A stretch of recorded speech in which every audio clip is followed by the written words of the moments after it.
Why is it so hard for women to give themselves permission to claim their victories? Welcome to the Self Authority Podcast. I'm your host, Elaine Belson, the Self Authority Coach. In this episode, I'm joined by executive career and business coach, speaker, and two-time best-selling author, Liz Lopez. Her recent book is called Permission to Dominate Your Success. Liz shares a story about struggling to own her accomplishments despite years of success, and why so many women downplay their strengths, second guess themselves, or wait for external validation before allowing themselves to feel proud. Here's my conversation with Liz Lopez.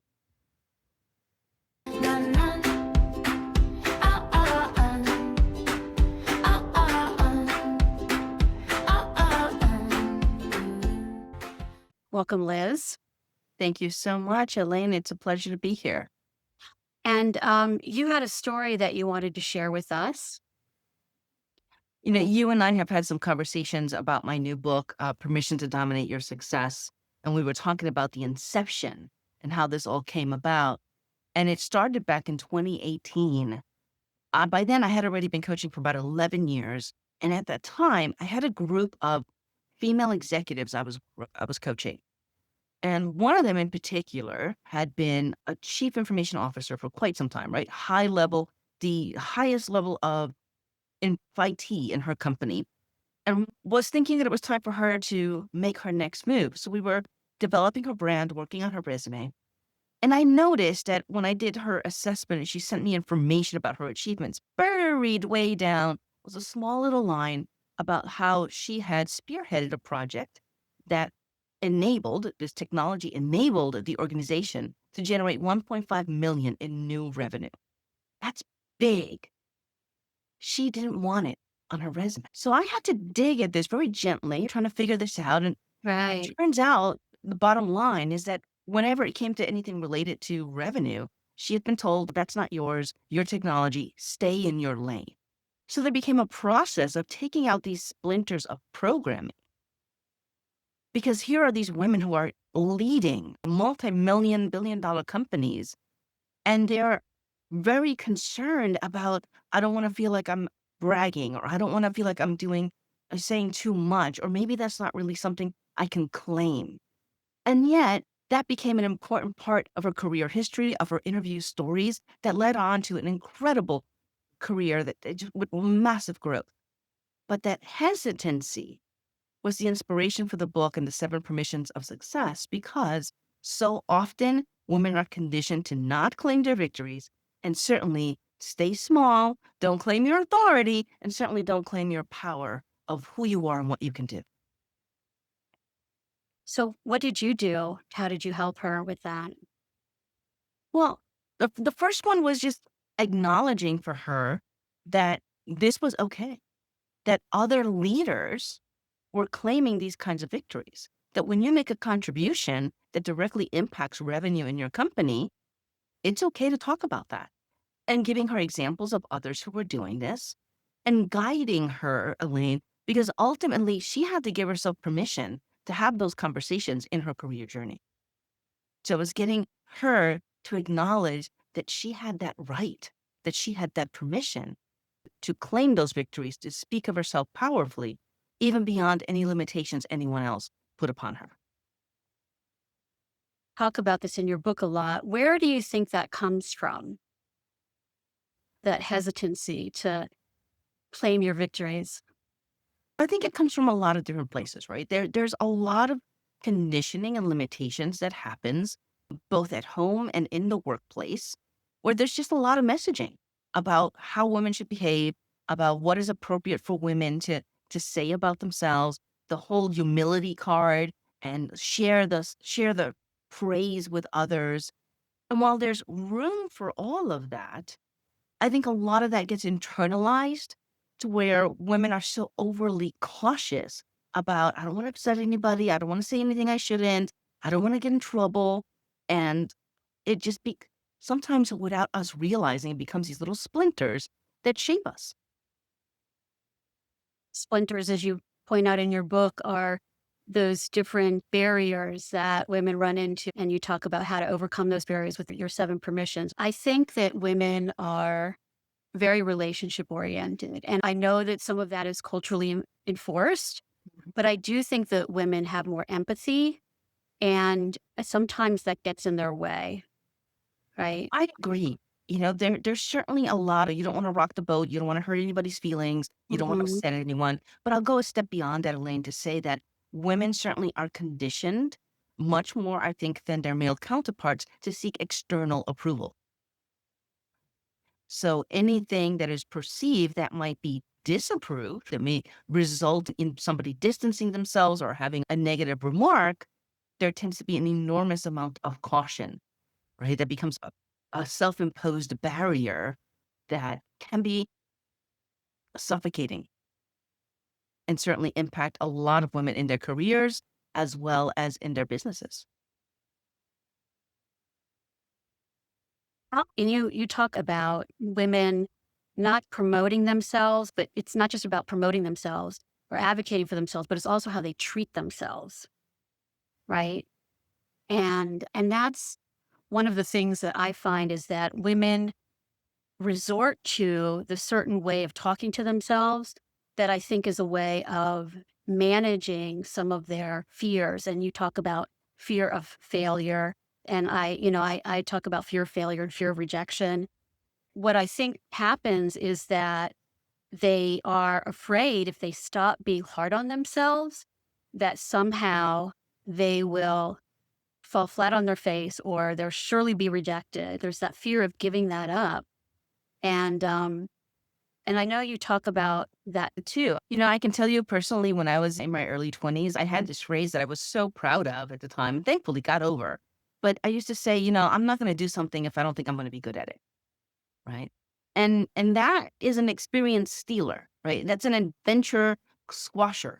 Mhm. There's so much that we can do if we're willing to just not be great at it, right? We give ourselves permission to fail, which is the first permission. We can experience a lot more in life and really accomplish so much more than we ever thought possible. But yes, we tend to be our own worst self-critics. There's a lot of different philosophies and approaches to this about internal saboteurs. I was listening to somebody yesterday, Gen B, who talks about the itty bitty shitty committee in your brain, right? So Right. there's just a lot of different ways to look at this. But the truth of the matter is that our internal dialogue can be severely negative and very even hurtful. We would not dream of speaking to others the way that we speak to ourselves. Right. Exactly.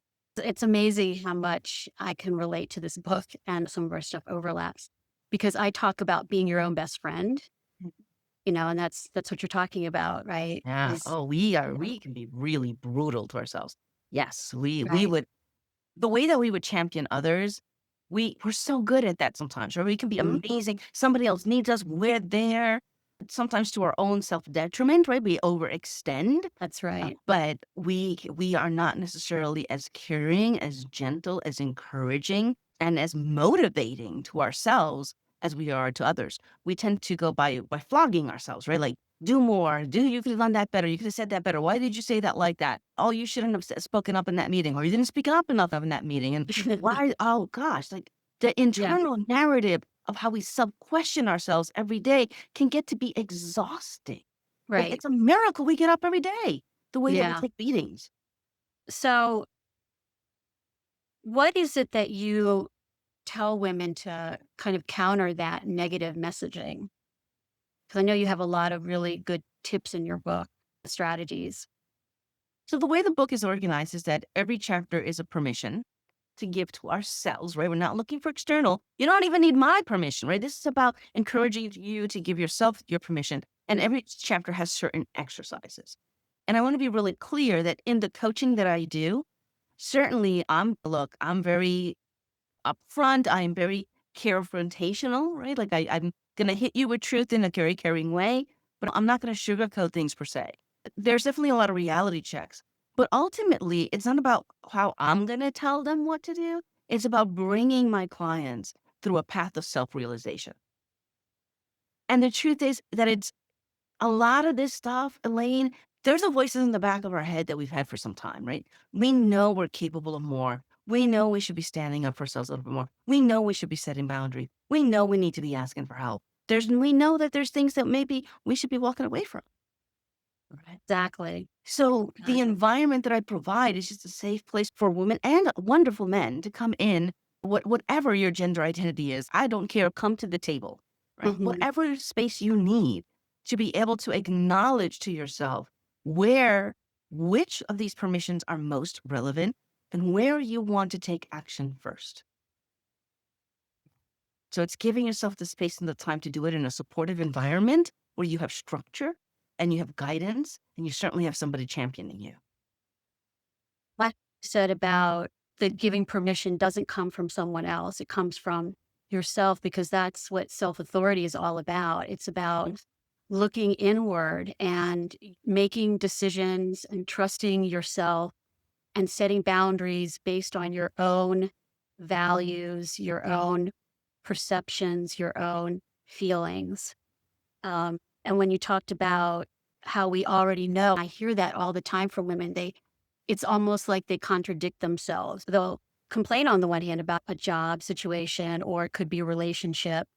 And then on the other hand, then they'll second guess themselves because they got fired from that job, or the person wants to divorce them. And it's, why are you beating yourself up about it when you yourself acknowledge that you weren't happy in this position, you weren't happy in this relationship? And I think it's because women don't listen to themselves. They don't listen to their instincts, and they stay in unhappy situations too long. I agree completely. I think that people, especially women, are so willing to be wrong following somebody else's game plan than to be wrong because they followed their own. Huh. I like that. And this is Yeah. why I love the work that you do, as a self-authority coach, because we have to be willing to live with our own adventures, our own failures. Right. This idea of just going along, not rocking the boat, people pleasing, of settling, of ignoring red flags, whether that be at home or at work, right? Because toxic relationships can exist in both, right? Or just living a life that's just blah and bland and not what we really wanted, just because it's just so much easier to get along, right? We sacrifice so much just to make sure we don't make waves. And yet, your soul knows. Your soul knows this, and it knocks at you and it knocks at you. And, there's been times certainly in my life when we can talk about specific things, but I see it so much also in other people's lives, especially with clients. I had one particular client that contacted me. It's like, things are not going so great at this company. I really think I should move on. So I'm like, great, let's get that planned. But she hesitated and she hesitated and she hesitated until they let her go. And when they did that, she was about to close on a house. They didn't honor her payout contract. It was a disaster. Now, we worked together. She recovered beautifully. She has an amazing job now, right? But that hesitation, that not trusting of the instincts, almost cost her the house of her dreams. I'm a believer that it's very rare in life that we have one feeling about something. And I think that that's by design, in the sense that we evolved to have multiple feelings at the same time because we have multiple needs at the same time, and feelings represent our needs. And so the solution is not to focus on just one feeling, but to figure out a solution that takes into account all of your feelings. So, wanting to feel safe, wanting to feel secure is understandable that you want that from your life. At the same time, you have these other feelings that you're ignoring. And what people usually do is they go into it backwards. They focus on the solution first. Should I do this or should I do that? As opposed to looking at what are the underlying needs that I have, and then what are some ways that I could meet those needs? What are some solutions that would allow me to have both, right? I agree. I see that so powerfully, Elaine. And I think where women sometimes get themselves in trouble is that they prioritize the feelings that are relevant to the others, that are going to most please the others. Just like with my client, right? That thought of, let me keep trying in this role. I don't want to abandon ship. I don't want to leave them high and dry. And when you ignore the whispers from the Mm-hmm. universe knocks louder. And if you ignore the knocking louder, you're going to get smacked because the universe is telling you you don't belong there. Right. But in all of the feelings and the feelings between, in this specific example of I need to go be somewhere else, get overridden by feelings that were relationship based to others.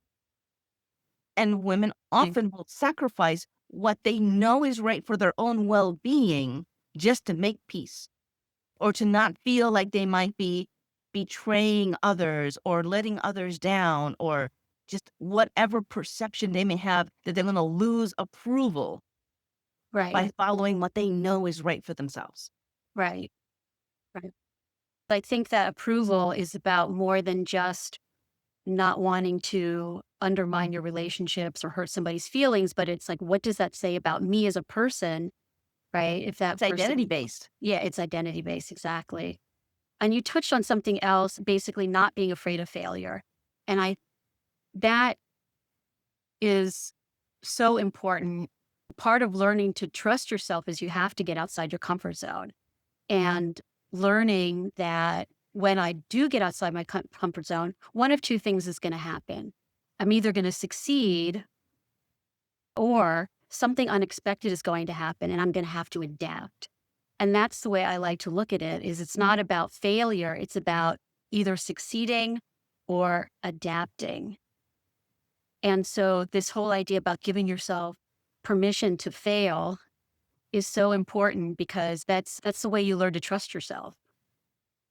We don't give ourselves permission to fail, Elaine. We don't give ourselves permission to do the big things. And we all have certain dreams, certain aspirations, and those can evolve over time, but we can certainly honor pieces of that.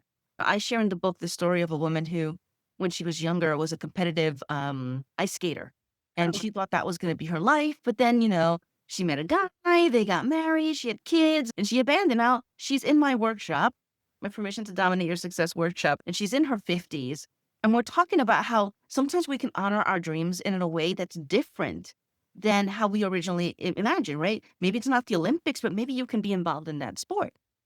Well, a couple of weeks later, I got a message from her telling me that she had found a senior league of ice skaters and had joined. And a few months later, she was competing and she was winning competitions. She found a way to honor that dream that she had.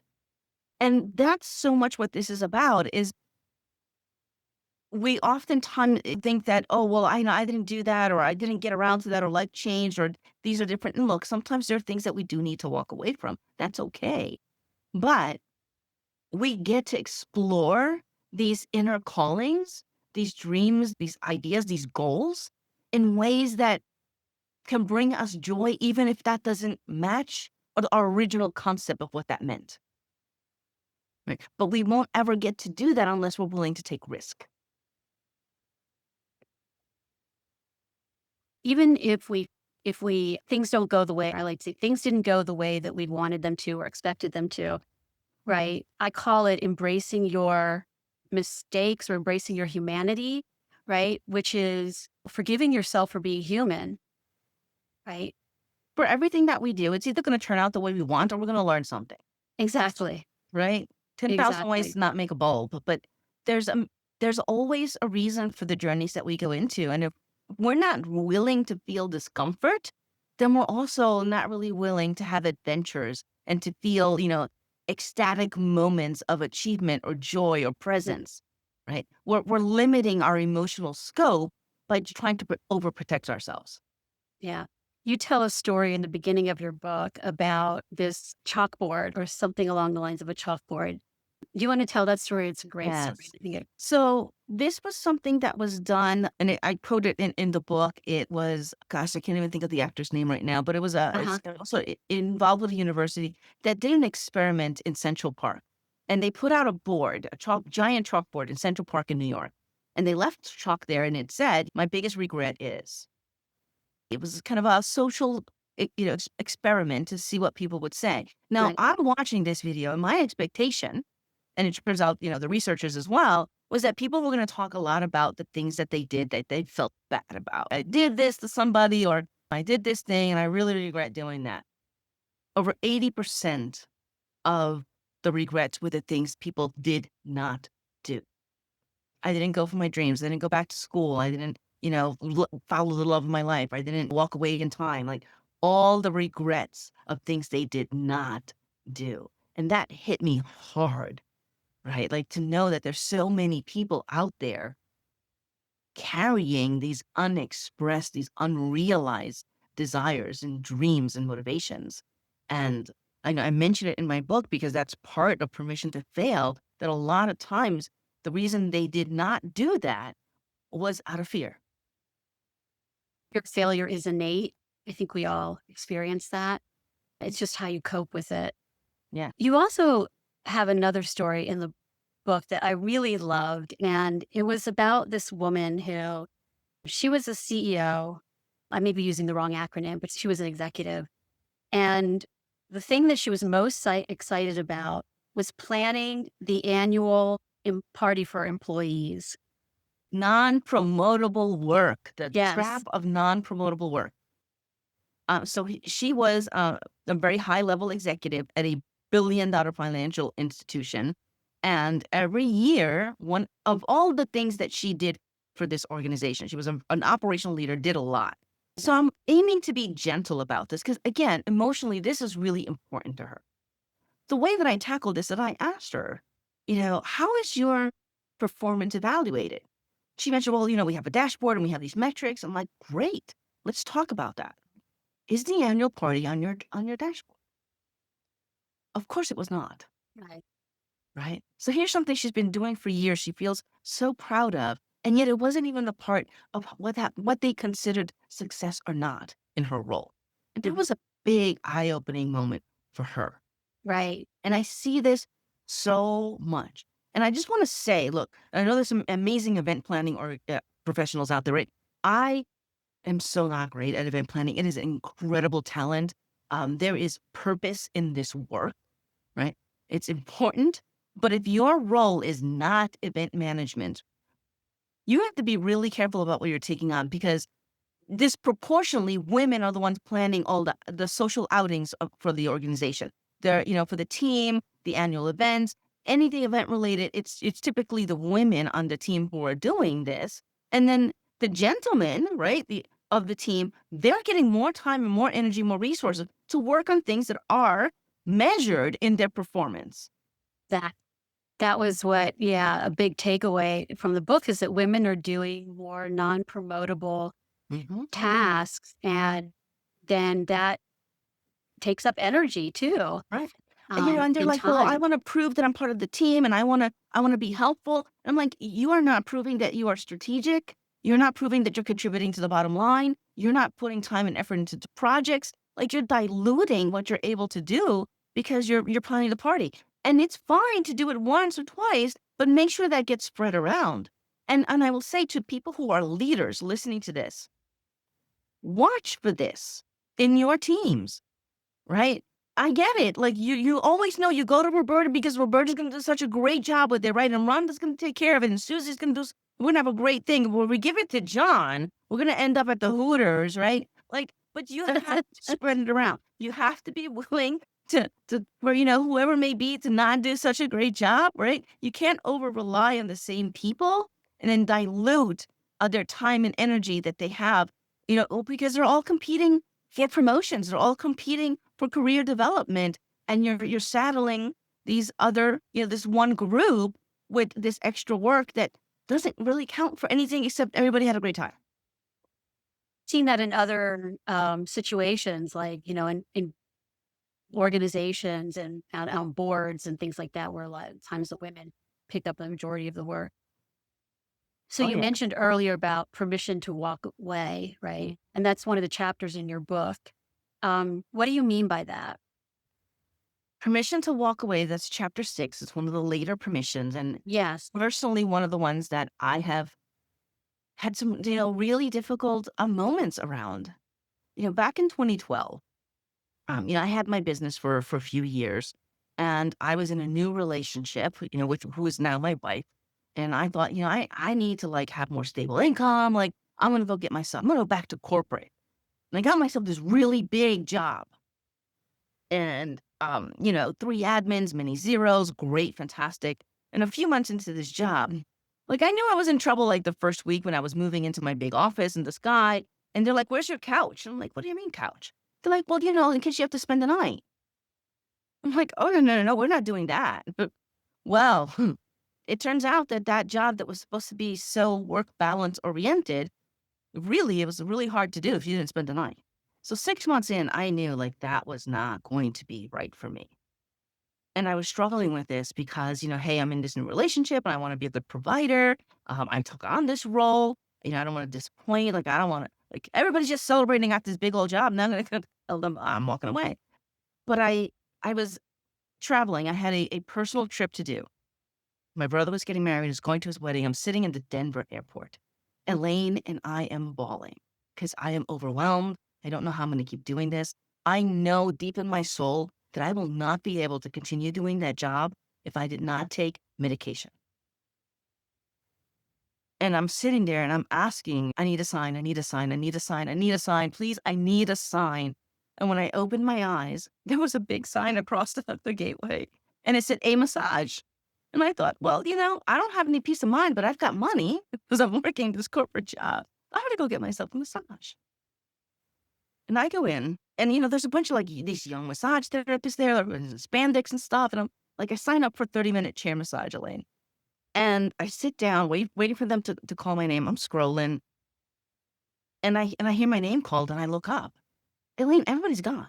Like, I don't know where all these people went, but everybody's gone. And this curtain parts and this just beautiful Mexican women and like all this like blue and silver jewelry comes out. Like she shines like she's some kind of goddess. She's like, "You will come with me." And I'm looking around the room and I'm like, "Okay, yes, I'm going to go with you." She sits me down on her chair. She puts her hands on my back. And the first words she say to me is, "Lady, I don't know what kind of work you do, but that job is killing you." 30 minutes later, I'm on the phone with my then girlfriend, now wife, and I'm going, "I gotta quit my job because the Mexican lady said so." And sure enough, I went back, had a conversation with my leader, that I thought I was gonna be so professional, and honestly, I bawled the whole time. But what we finally figured out is that it was best for me to just part ways with the organization.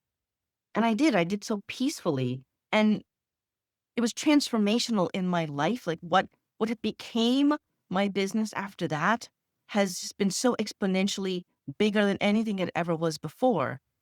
But I had to be willing to walk away from what people would consider a dream job and a very steady, beautiful paycheck.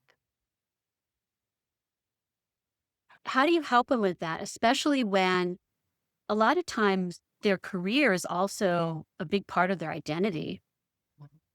So a lot of the work, Elaine, is separating those two. And something that I teach my clients is that the job belongs to the employer. Your career belongs to you, right? And your career exists outside of any specific job. And that's hard. That can be really hard, especially for people who have been at their job 5, 10, 11. And one client was in place 31 years, right? Like they were that person at that company. So a lot of that is really working on them having a clear vision of who they want to become, right? What's this next step? And understanding what are the conditions around needing to separate from this organization. And there's usually really good reasons. um, but yes, there's a lot of work in getting people to understand that their brand, whether they're professionals or as a person, is independent of what job you're clocking into today. And there are times, Elaine, where coaching can do an enormous amount of work around that. But I also am very mindful of boundaries. And there are times when one of my recommendations to clients is, if you're really struggling with this, then you may want to add some counseling, some therapy to this, right? To work through some of this grief that you're having about this separation. Right? And we do that concurrently. And that is enormously successful. A lot of times coaching is enough, but sometimes there's some deeper healing that needs to happen, and that is perfectly okay. Mission to take support, right? And you would think, well, of course, why everybody wants support, right? And yet this is something that you actually have to give yourself permission to do. And I know that I have seen this in women. There's this idea that if I don't put other people's needs ahead of my own, that I'm being selfish in some way, right? There's this fear of imposing on people. But can you talk about that? I think there's the imposing on people, but also the I got to do it all myself. Right? You asked that, at the beginning, what were some things that women were conditioned around, and this is one of them, right? With the definitions of what it means to be a good partner or a good wife, the definition of what it means to be a good mom, the definition of what it means to be a good employee. Um, so what I have observed in these 19 years of doing this work is there's a very big difference when and let's take a nuclear family of mom and dad and kids, right? And though there's many different types of families that this can apply to, but if dad has something going on, right? Let's say dad is got a big promotion coming, he's working a lot of late hours, right? The whole family will mold around that, right? Be quiet, don't wake up dad. Don't we got to make exceptions for him? He's not going to be at the game, but just temporary. Like there's a lot of communication, and everybody is on board. But let mom then go for her PhD. And first of all, maybe she tells the family, maybe she doesn't, but nothing changes, right? She tries to do everything she needs to do. And then when everybody goes to bed, she'll open up her laptop. 4 o'clock in the morning before everybody gets up. Same thing, kitchen table, opening up that laptop, quietly typing away, building her dreams. Because women build their dreams in the dark. And a lot of times it's because we don't ask, right? We don't sit down with the family and say, hey, here's something that's incredibly important to me, whether that's a degree, a business, something that's going to be important to mom that she needs to take time and energy to do. And here's how everybody's going to contribute to that, right? Here's what would be helpful to me so that the family can then mold around that. And you'll find that look, this is not universal, but certainly I see it, I hear it. When the dad goes to do something like that, he's enterprising, he's ambitious, he's going to provide for his family. When a mom is doing that, like, why is she so selfish? She should be focusing on her kids. Why does she need that degree? Why does she need that business? Like, they make plenty of money. What's she doing? Like, there's so much harsh judgment, which is why oftentimes women are just kind of keeping the secret, and they're just grinding themselves down because part of the messaging that we received as we went in, 30 years ago, went into the workforce is, okay, you can come, but you got to take care of everything else, right? You don't get the slack so that you can do these things. And unfortunately, we have internalized that. That is a really big splinter that I would love to see us remove and burn to ashes, because there is no award for doing it all yourself. Mhm.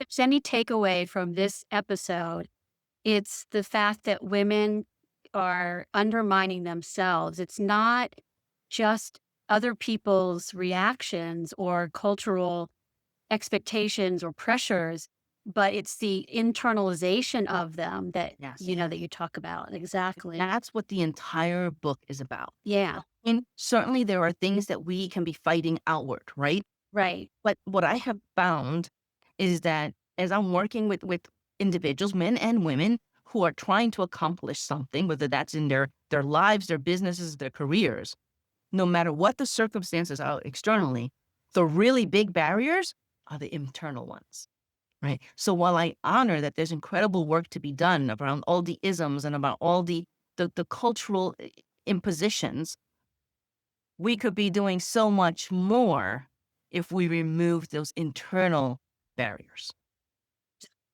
Same page with that, because that's what self-authority is all about. And talking about permission to take support, one of the things that I hear a lot from women in so many words is if I set boundaries or assert myself, it's going to, quote, make things worse. In other words, somebody's going to be upset or something's not going to get done, you know? Well, And we have to take a little bit of responsibility for that, Elaine, right? Because we have yep, allowed a certain condition to exist. And thank I want to you. make it very clear, this is not a light switch, right? Yes, We may have to engage in a lot of dignified conversations. And I talk a lot about the how, the when of making these asks and asking for support. And the mhm, first thing that I'll say, Elaine, first of all, we got to stop with this. Well, they should have known. Like they don't. We, we could spend weeks on a podcast talking about why don't they know, but they just right, don't, right? right, And if we don't ask, then we just cannot be all wrapped up in like, well, they should have known. And right. then when we ask, so many times when I'm doing this work with women, they're like, I've asked before, and I always tell them like, clean slate, because chances are your ask wasn't clean. Yeah, Right? You didn't pick the right time, the right emotion. And if you're coming to it with that resentment already in there, it is not going to work. And honestly, sometimes you're just asking the wrong person. And that is something, Elaine, that exists in lives and in careers where we tend to have that go-to person and we want that person to be the one and everything for us. But we can sometimes have to spread where we get support from. It may not be our spouse. It may not be in that moment our bestie. It may not be our best employee that we ask to do everything because we know we do it well. And then meantime, George is over there barely doing anything. We have to really be mindful of who we're asking, when we're asking, and how we're asking, to the simple things of like, look, if you're going to make an ask of somebody and you know it's lunchtime and they're starving and cranky, don't ask them then, right? My wife, not a morning person. Not a great time for me to ask her for support at 7 o'clock in the morning. However much and tempting that is still for me, right? These permissions, Elaine, they matter, but they're also an ongoing life practice, right? Because we don't just need support once. No matter what we're doing, how we're elevating, how we're climbing that spiral upward, there's different levels of support that we're going to need. And getting really good, those great muscles at asking for support, game changer. things that I tell women too, because women are so relationship oriented. As I say, you're not doing the people around you any favors either, and that's what you were just talking about. We enable, right, Mhm. to the point that people start to expect it, just like you were saying, and what that does is it deprives the people around you from problem solving and learning how to manage their emotions because we're protecting them from those things. I hear it all the time with women who have kind of, these early adult children still in the home. Like, oh, I got to go home. I got to make them dinner. I got to do their laundry. I'm like, what? That's a grown man. Like, you know, like some of it, we just are, and some of it is tied to our definitions of love, right? Like we want to show them love by doing these things, but it's to the point of A, complete exhaustion for us, and B, not giving them an opportunity to develop some life skills as well. So we really need to be careful about how we're defining love, how we're defining relationship with others to the point where we are just completely uh, blocking our ability to be more, to do the things that we want to do, or sometimes, Elaine, just getting some darn rest. So we're wrapping up now. What would you say would be one takeaway that you would like for women to hear? That their dreams matter, right? The whole point of this book is so that you understand that the desires that you have, the dreams, the goals, whether that's life, the relationships, career, business, they matter. They deserve time in the light. Right. I want to encourage them to understand like where are they cutting themselves short? Where are they holding themselves back? Where are they restricting themselves? Where are they just settling as opposed to really thriving? Right. And that's the main thing. You have every right to give yourself permission for more. More is okay. So That book again is Permission to Dominate Your Success. Yes, And yes, it is. Probably won't be able to that's see it great. that well because of the blur, but there you go. Permission to Look at dominate. that, the hard copy. That Yes. is so exciting. That's great. Where can people get a hold of you? I know that we will put all of the contact info in the show notes, but where can people get a hold of you if they want to take advantage of your services? Great. So there's wonderful information on my website, which is lizmlopez.com. Also, you can find me as Liz M. Lopez on LinkedIn. I'm very active on LinkedIn. I'm Mhm. trying to get better about being more consistent on Instagram, but LinkedIn is my jam, so I'm definitely there. And of course, we will share all my information. So there'll be a link there if you want to email me, or a link if you want to set up some time to have a conversation. So much for coming, and I really enjoyed this conversation. Thank you so much, Elaine. This has been wonderful. I really appreciate you having me on the show. Thank you. Thanks for listening to the Self Authority Podcast. If this conversation resonated with you, be sure to subscribe, share the episode, or send it to someone you think needs to hear it. You can learn more about Liz Lopez and her work in the show notes. And remember, self authority isn't about being fearless or perfect. It's about learning to trust yourself instead of waiting for permission. I'm Elaine Belson. I'll see you next time. Take care.